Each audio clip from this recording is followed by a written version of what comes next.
पुराना दलहरू असफल भए। यो धेरै हदसम्म सबैले विश्वास गरेको कुरो हो। नयाँ विकल्पहरू चाहियो, यो पनि धेरैले मानेको कुरा हो। तर मुख्य प्रश्न यही छ, नयाँ विकल्प चाहियो भन्दैमा फेरि पुरानैको गल्ती गर्ने मान्छेहरू, त्यही पुरानै गल्तीहरू दोहोऱ्याएर आएका मान्छेहरूलाई फेरि विश्वास गर्नुपर्छ। जस्तो कि हामीले पहिला जस्तै नेकपा माओवादी केन्द्रको कुरा गरौँ, उनीहरूले प्रचण्ड बाहेक ठुलो भगवान् अर्को छँदै छैन भन्ने बनाए। त्यो नेतालाई यस्तो भगवान् बनायो कि त्यो पार्टीभित्र सिस्टमै छैन कि प्रचण्डले जे बोल्यो त्यही सिस्टम। सेम अहिले केपी ओलीमा लागू भएको छ। एमाले बोल्ने भनेको के हो त भन्दा योगेश भट्टराई जुन उपमहासचिव समथिङ के छन्, उनले बोलेर हुँदैन, महासचिवले बोलेर हुँदैन, उनीहरूको पावरै छैन। जे ओलीले बोले त्यही हुन्छ, एउटा व्यक्तिलाई भगवान् बनाउने। काङ्ग्रेसमा यो हल्का अहिले चेन्ज भएको छ, जब गगन थापाहरू आयो त्यो हल्का चेन्ज भयो। तर त्योभन्दा अगाडि सुरुमा हेर्नुहोस् गिरिजाप्रसाद कोइराला, उनले जे बोल्यो त्यही हुने। त्यसपछि हेर्नुहोस् शेरबहादुर देउवा, गगन थापाले केसम्म भनेका छन्, हामी गभर्मेन्टमा जाने कुरो मैले न्युजमा हेरेर थाहा पाएको। त्यस्तो कुरा पार्टीभित्र छलफलै नगरी हुन्छ।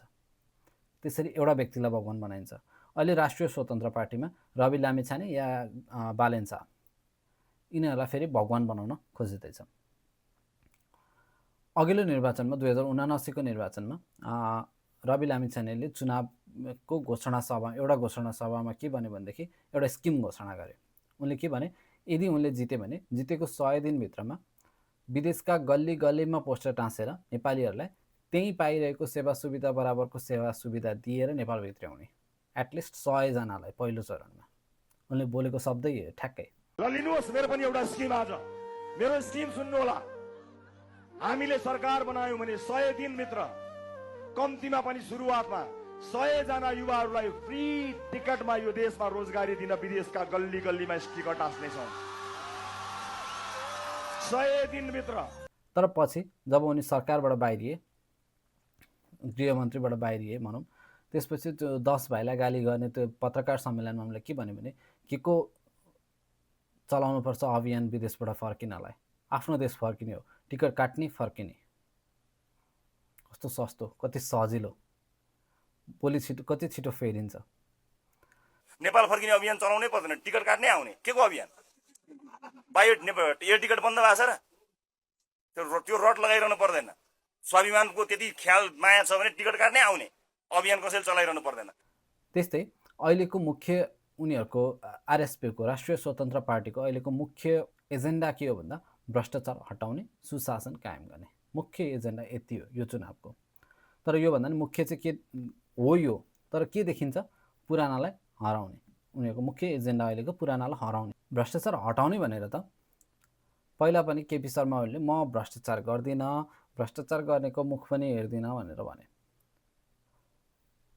राजेन्द्र लिङ्गदेन जो राष्ट्रिय प्रजातन्त्र पार्टीको नेता हुनुहुन्छ, उहाँले त के भन्यो भने उनले भ्रष्टाचार गरेर खानु भनेको आफ्नै आमाको रगत खानु सरह हो भने। कस्तो कडा लाइन छ सुन्दैखेरि। भ्रष्टाचार गरेर खानु आमाको रगत खानु सरह मानेर हिँड्छु भनेर हिँडेको छ र उनले ललकारेर भनेको छ, 1 रुपियाँ कहीँ भ्रष्टाचार गरेको कसैले प्रमाणित गर्छ भने म त्यसको नोकर बस्छु भनेर हिँडेको छ भने त्यसका कार्यकर्ता तपाईँहरू तिनीहरूको अगाडि अरूको अगाडि के हिन्ताबोध गरेर जानुपर्छ, उच्च मनोबलका साथ जानुपर्छ। अहिले भ्रष्टाचार हटाउँछौँ भन्नुभएको छ।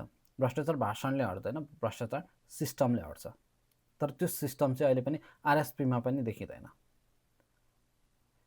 खै त भ्रष्टाचार हटाउँछौँ भनेको छ, खै त त्यसको फ्रेमवर्क यसरी हटाउँछौँ भन्ने। हाम्रो त भ्रष्टाचार नियन्त्रण गर्ने जुन निकायहरू छन् ती वर्षौँदेखिको राजनैतिक किचलोले ध्वस्त भइसकेका छन् त।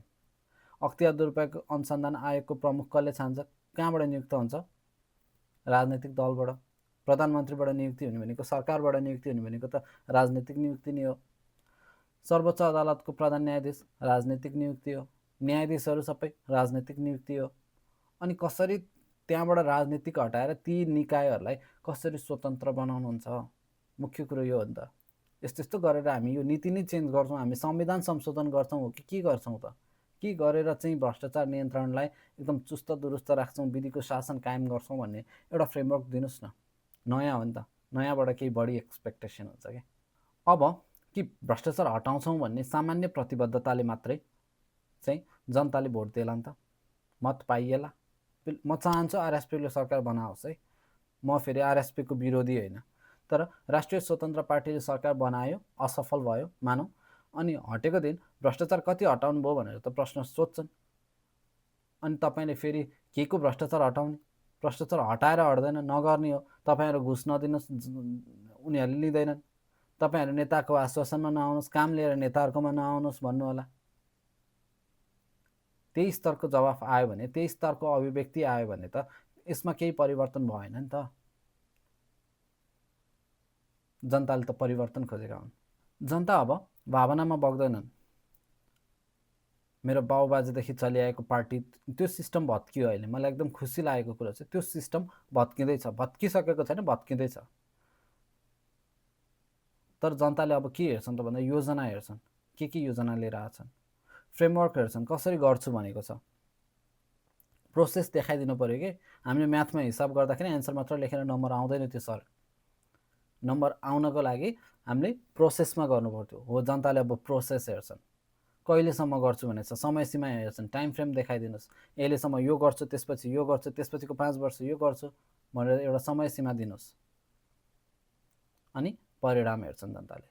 जुन दिन तपाईँको परिणाम चित्त बुझेन, जुन दिन तपाईँको योजना चित्त बुझेन, तपाईँको फ्रेमवर्क एकदम स्पष्ट छैन भनेदेखि त्यो दिनदेखि तपाईँका दिनगन्ती सुरु भयो। नयाँ भन्नु मात्रै या नयाँ भनिनु मात्रै नयाँ होइन, नयाँ देखिनुपर्छ। र जनताको नजरमा नयाँ देखिनको लागि सबैभन्दा महत्त्वपूर्ण कुरा भनेको चाहिँ नयाँ गरेर देखाउनुपर्छ। सो नयाँ पुराना सबैलाई शुभकामना। जय देश।